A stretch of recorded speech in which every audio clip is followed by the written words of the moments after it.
Sneakers and Cleats, the podcast. Hello. Welcome back to the Sneakers and Cleats podcast. It is Monday, July 22nd. This is episode 118. Don Harris, Chuck Miketinac, Matt Roy. Hello. How is everybody today? Hi, Matt. Hi. Hello, Matthew. Very official. You guys and my mom call me Matthew. Everyone else, it's Matt, unless I'm in trouble. Well, you're usually in trouble with us. Thankfully, that's not that true.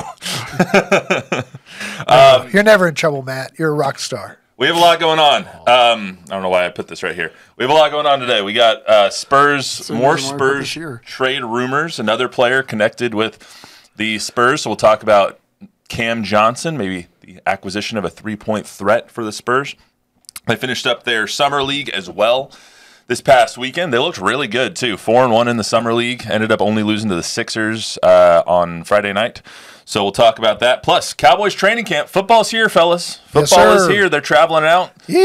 Jerry's press conference is not going to happen on Wednesday. Going to happen on Saturday because he's got more important things to do. He's got contracts to negotiate. That might be good. He's got that too. He's got some stuff to do. There's a cloud the size of a 6'2", 200-pound receiver. He's got an illegitimate daughter trial going on. Yeah, he's got a lot going on.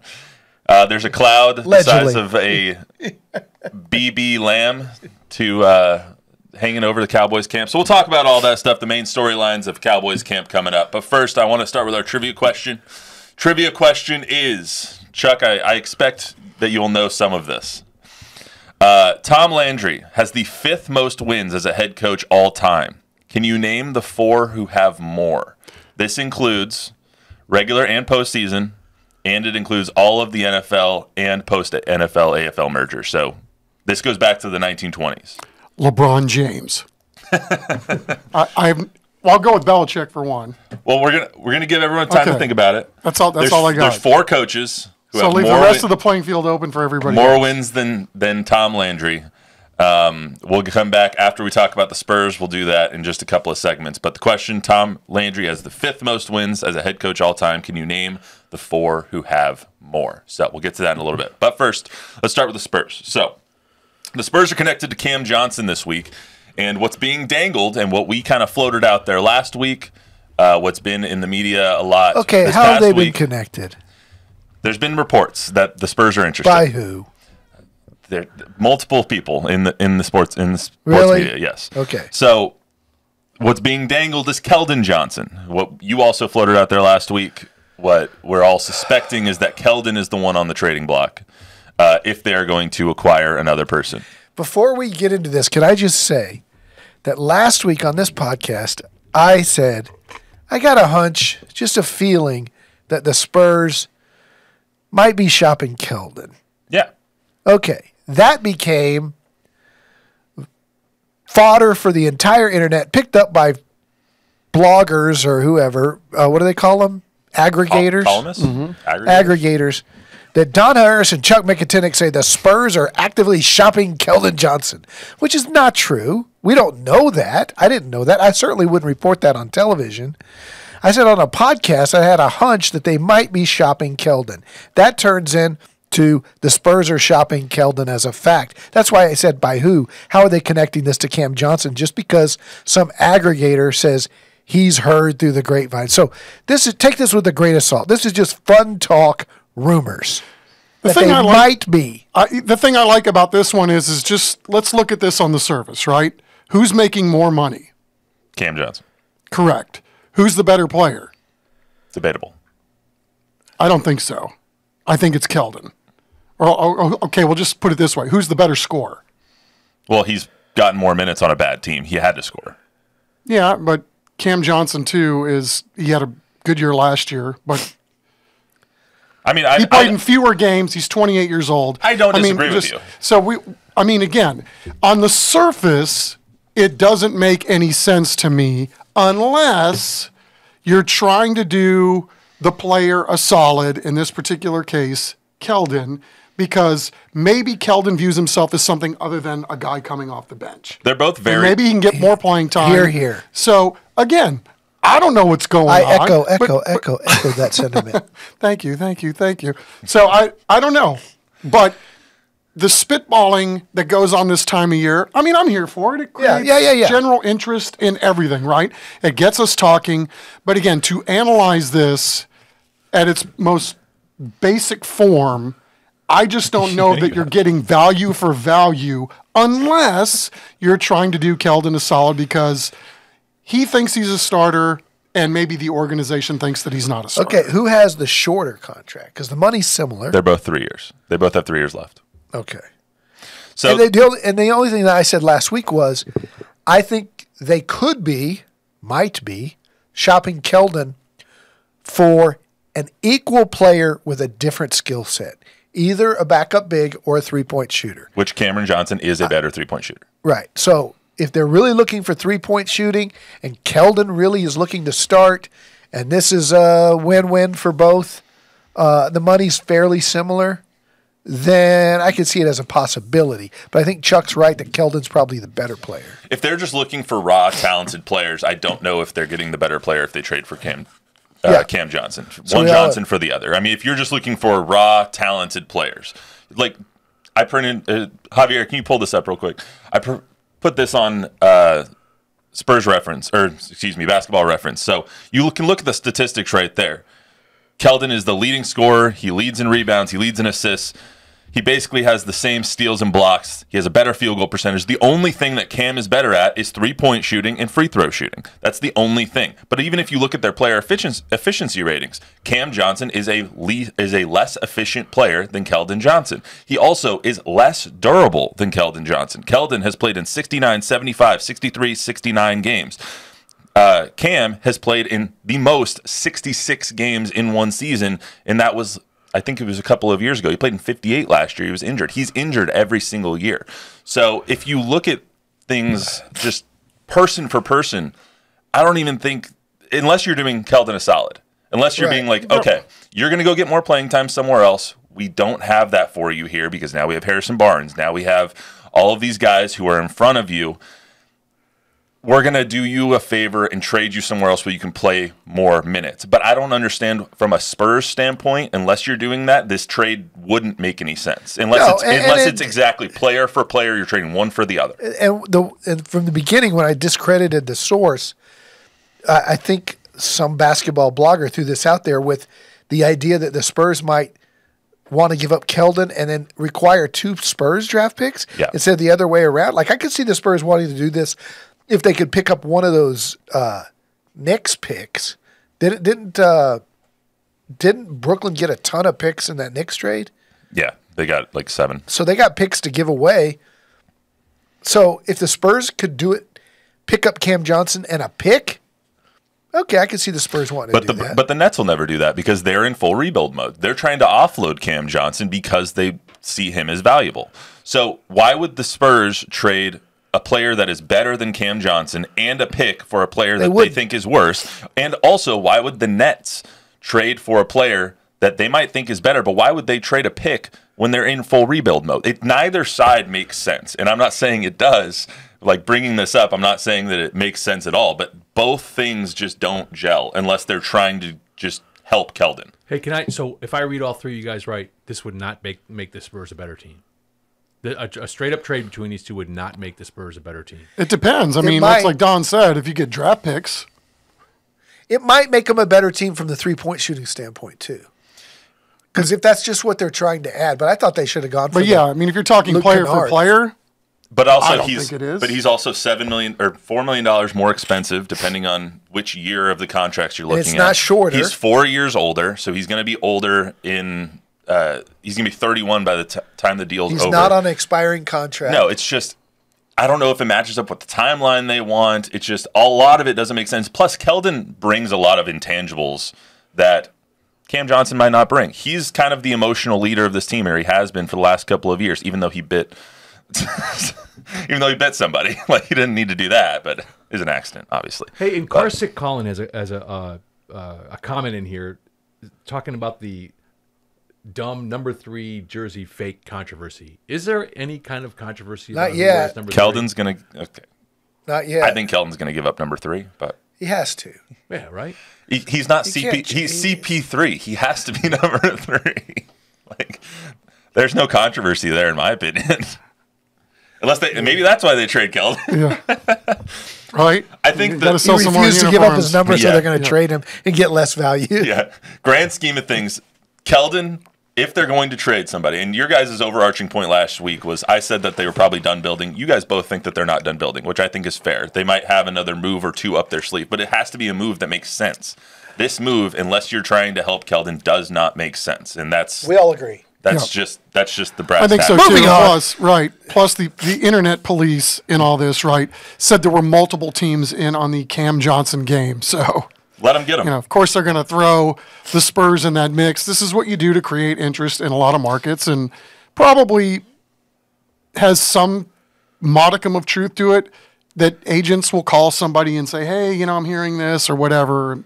That's how things get going, and it's up to the aggregator or the reporter to decide if, in fact, they think that this has got enough inertia behind it to make it something that maybe it isn't. And we're also looking at the roster right now. Keldon's the 8th guy? Like, he's not even the 6th man right now off the bench. I think Trey would be the first guy off the bench, depending on the position that you're subbing in for. Like, Keldon might be third guy off the bench right now. And where would Cam Johnson fit into that? Would he immediately become the 6th? Like, I don't think that he's going to be the best option coming off the bench, even if they traded for him. So it's just Isn't Castle the 6th man? I mean, Trey. That's what I'm saying, though. You have so many options off the bench right now. Even if you traded for Cam Johnson, are you getting rid of a couple of those guys to make more room for those minutes? Like, it doesn't make. There's a lot of congestion on the bench right now. So, one other way to help build a team is to build it with young guys that you see in the summer league. And this week, we saw in the summer league that there's a lot of talented players on the Spurs roster. What did you guys think from the talented in the summer league sense? Okay.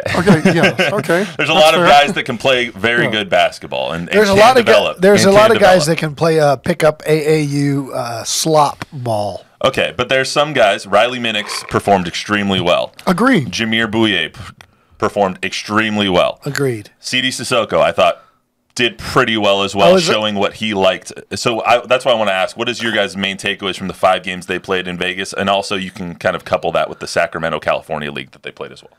I expected more out of CD. I think he's a really good athlete. I think he's going to be a really good player.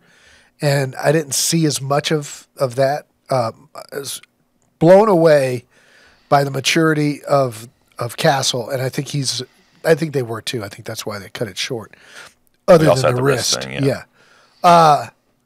Donovan Williams is a freaky good athlete. I don't know what kind of basketball player he is, but he showed signs of incredible athleticism. Bouye's a player. I thought Bouye looked really good. He's a player. He's fast, man. He's on there too. He's already on their roster as a 2-way contract. He's really good. And I don't think the Minix kid can make the roster. I don't think any of them can make the roster other than Bouye as a 2-way player. But their 15-man roster is locked and loaded and set, and none of these 3 or 4 guys are gonna crack that. Yeah. I think they saw what we saw, which was after those first couple games in Sacramento, it's like, we got to get some other guys in here. This is embarrassing. Yeah. I mean, it was. Those first 2 games were, I don't even know what the hell that was. But they did. To your point, Don, I thought the Williams kid, he looks great.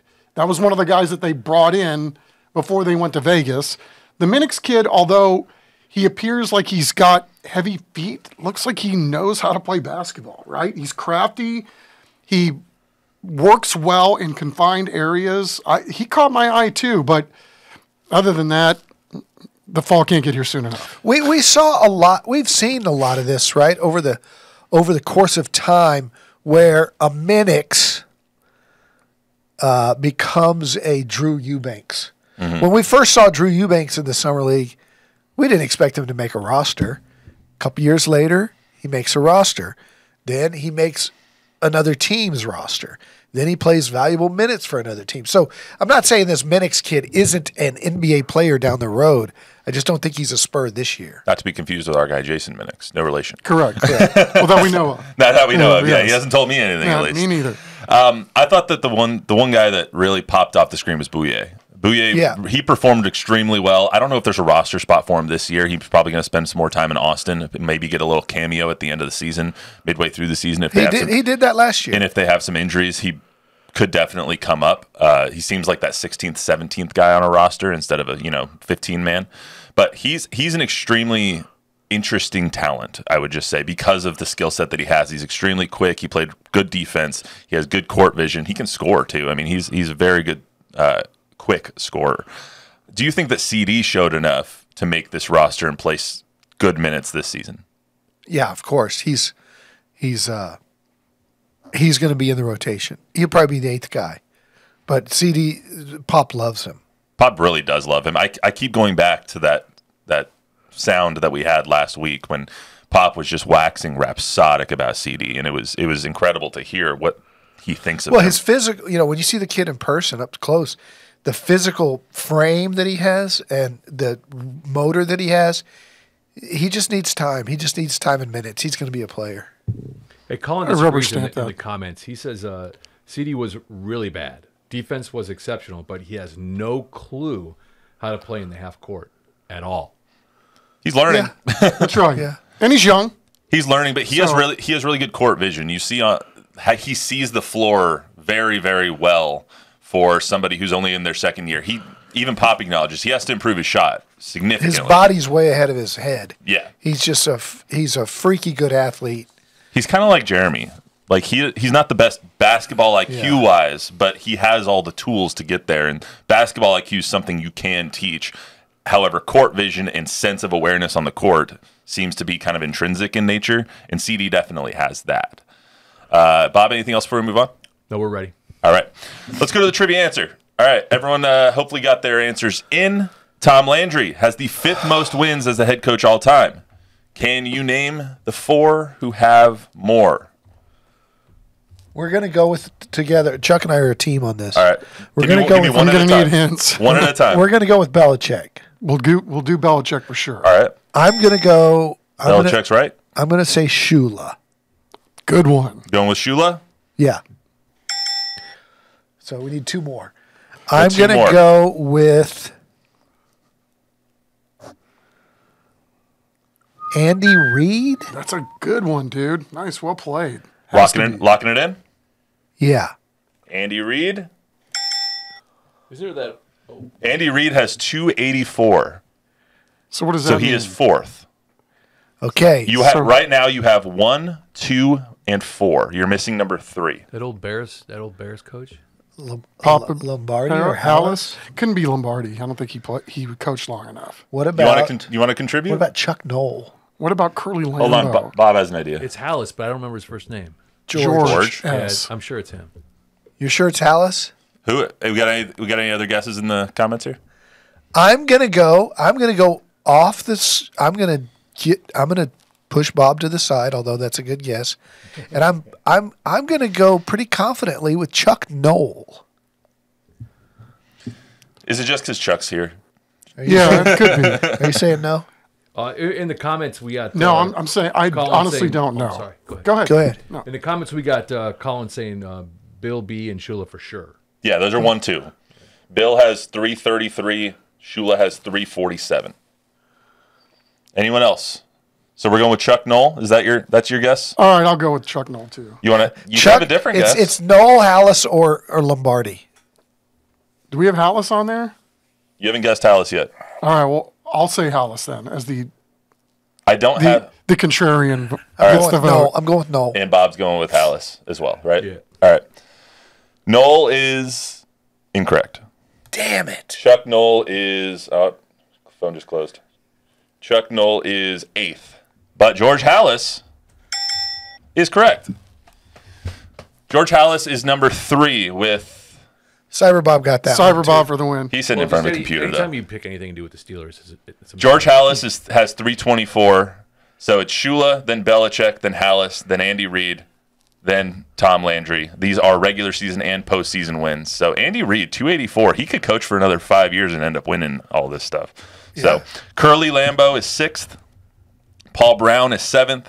Chuck Knoll is 8th. Paul Brown, good one. Chuck Knoll is 8th. Marty Schottenheimer, Yeah. RIP, is 9th, and Dan Reeves is number 10 at 201. So, did you guys know that Mike McCarthy is up at 170? He's like 17th all time. I thought you were going to say, did you know that Marty Schottenheimer was Mike McCarthy's mentor at a very early stage of his coaching career? I was not going to say that, no. Okay, that's where I thought you were going with this. So I was Mike McCarthy. a bit flummoxed when you went the direction you did. Mike McCarthy is 178, tied with Mike Shanahan for 17th. If he wins more than 6 games this year, which God, I hope that they win more than 6 games this year, he'll go up to number 12. Wow, that's impressive. Passing Bill Parcells with 183. So anyway, that was a good little segue into the Cowboys. So Cowboys training camp starting this week. Our guy Zach Hedrick, Jack Green out there for us. You can catch all their reports at 9 o'clock on Fox SA and 5, 6, and 10 every day on News 4. And if you're in Austin, at 6 and 10 on CBS Austin. And KI, yeah. They have so many storylines going in, but for me, I think it rhymes with BB Bam is their biggest storyline. They have a 6'2", 200-foot cloud hanging over this training camp, and he's not going to be there. CeeDee Lamb is probably not going to show up to training camp until he gets a new deal, and I don't blame him one bit for that. What does that say about, one, the roster status, the contract status, and 2, does it hurt them that he's not going to be there to start? Nah. I mean, training camp's training camp. Guys always acclimate pretty quickly when they do get in. And again, I don't see Jerry Jones, from all the talk, budging, with this whole thing, with this whole new philosophy of we're just going to roll the dice, which means they're both going to be signed by the second week of camp. I mean, we don't know what's going to happen. There's a lot that can happen between now and Thursday, first off. But I thought it was interesting this week, though, like there have been some revelations. Zach Martin saying last year when he held out and missed a bunch of days, padded practices, that he felt like that actually did hurt him and his performance during the course of the year. So I think there is benefit for CeeDee Lamb to be there. And I think another thing that I thought was interesting this week was the revelation that CeeDee's contract status is above everybody else's at this point. I thought that was a given, right? I mean, he's earned the right to get paid like a grade A player, and he's not going to go to camp with 1 year left on his contract. This is standard operating procedure. He's been patient, waiting to get his bag. It's time for him to get his bag, and then everybody can wait after CeeDee Lamb, as far as I'm concerned. Well, a couple of things with that. Dak's going to be there. His contract. He's under contract. He's under contract. So CD, but Dak's going to be there because he knows he has all the leverage. It doesn't really matter if he gets hurt or not. Plus, he's already said he's going to be there. So CD's obviously going to take a back seat because he's not there. So his contract is going to go first anyway. Wait. Why? As far as the injury thing, why are they different?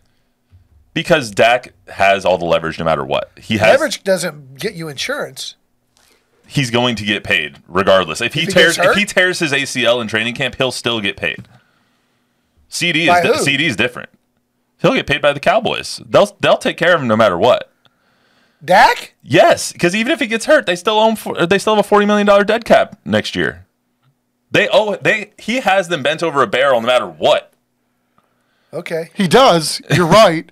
But at some point, you have to do what Charles Haley said, which is it's time to pay the price for all of these decisions that you've made contractually with Dak.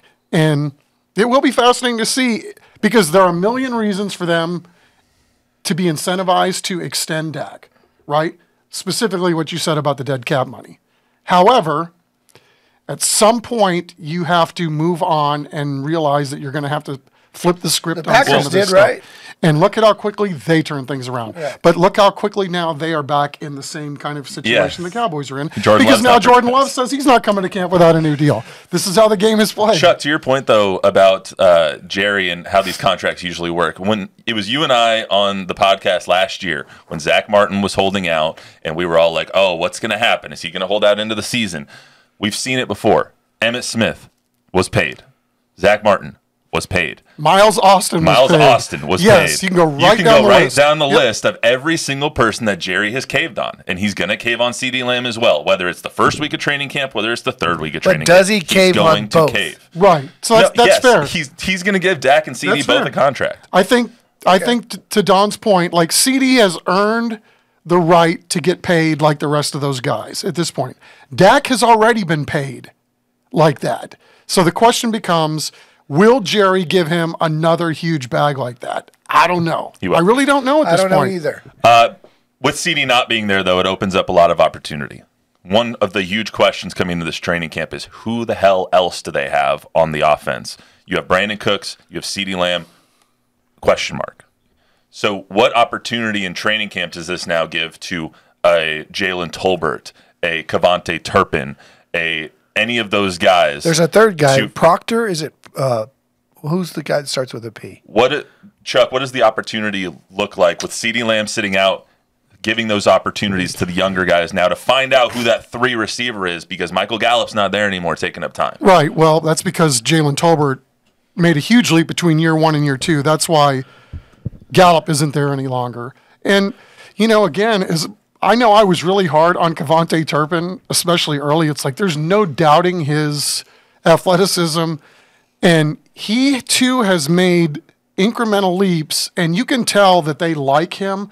I'm not saying he's going to be a number 3 or 4 receiver, but he's a nice plan D or E if things were to go really wonky here. But, again, you're going to have Jalen Tolbert really take a step up. I think at this point, Brandon Cooks is who he is. He's a solid NFL receiver, but even with all of the stuff going on with CD, we're not even talking about the running back room and how that potentially might look. There are so many question marks on this Cowboys offense that it's almost going to have to be, they're going to have to do it differently than they may have done it last year, maybe a lot differently than they did it last year, and then B, they're really going to need the defense to be like at an elite level. Even, they were a top 5 defense last year. They're going to have to be even better this year. You mentioned the running backs. That was another question I had for you. The running back situation is just a cluster bleep. You don't know who's going to be the number 1 back. Are you really going to have Zeke Elliott be the number 1 back as you go into the year? I think it'll be committee. It's going to be committee, but he's going to be the starter probably. And then you're going to have like a 40-40-20 split, almost like it kind of reminds me of the 2007 Giants when they had Ahmad Bradshaw and Brandon Jacobs, and then the third guy that I can never remember his name of, kind of like the thunder and lightning and rain kind of thing. Is that going to work? Sounds like a song. Is that going to work though in this day? Again, I think that's why training camp is going to be so important, right? Because we're not even talking about the fact that they also have 2 rookie offensive linemen. One is learning a new position at center.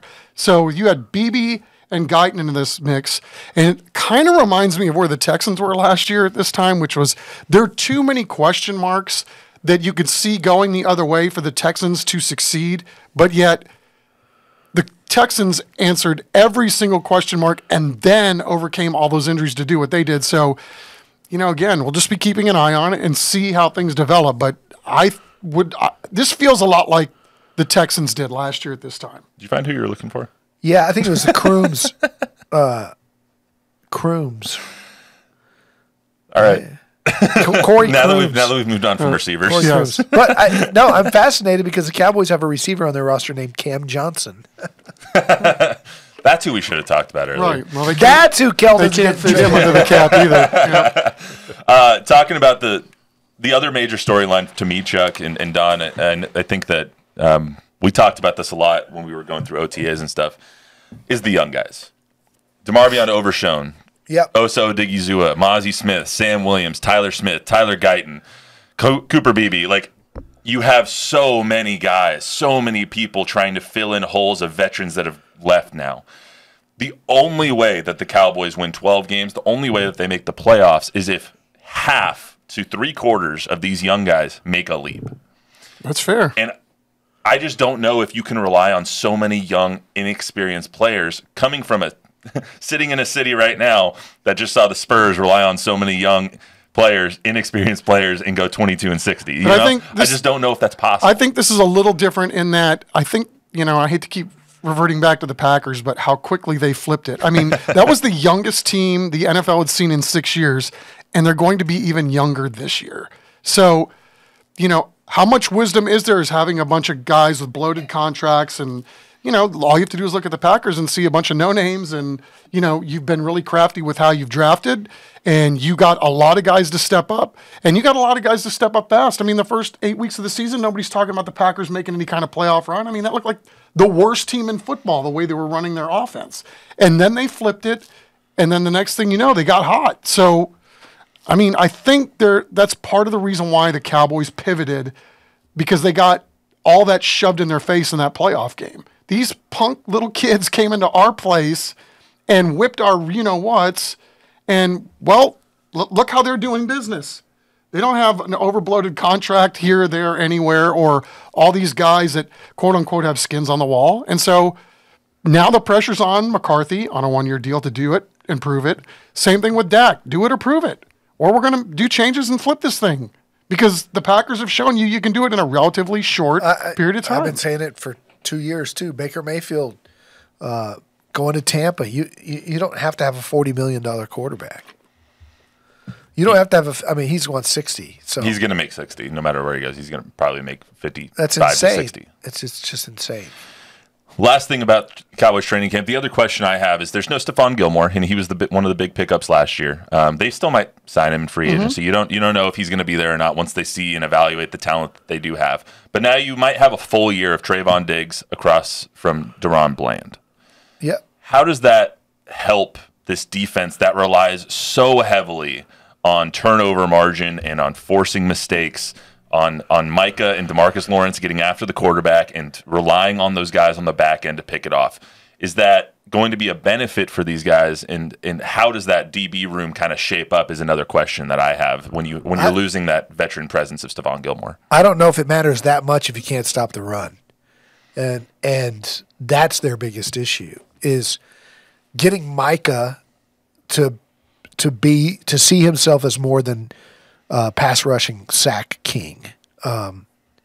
If Michael will play in the middle and tackle, and just look at the Packers game. They just mashed them, and the Cowboys have to get tougher in the middle, and they have to stop the run. They've got some really talented corners. I like both those guys a lot, but I don't know if talking about the Cowboys defense.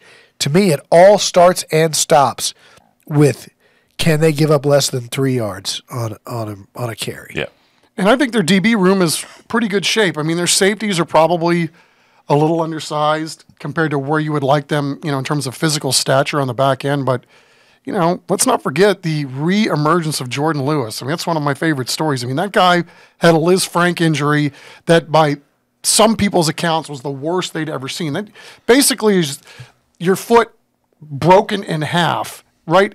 Where your toe between your toes and where your ankle is. Doesn't sound fun. No. And then so for him to bounce back like he did, especially late in the year, that's why Gilmore's not there. And then I think they've got some other guys too that are long and athletic DBs that are going to, they're fortunate to be deep at that position. You can afford to have a couple of really cheap guys on the back end. And then if anything were to happen, I would suspect that Stephon Gilmore would be the first guy on speed dial and you sign him back to the team.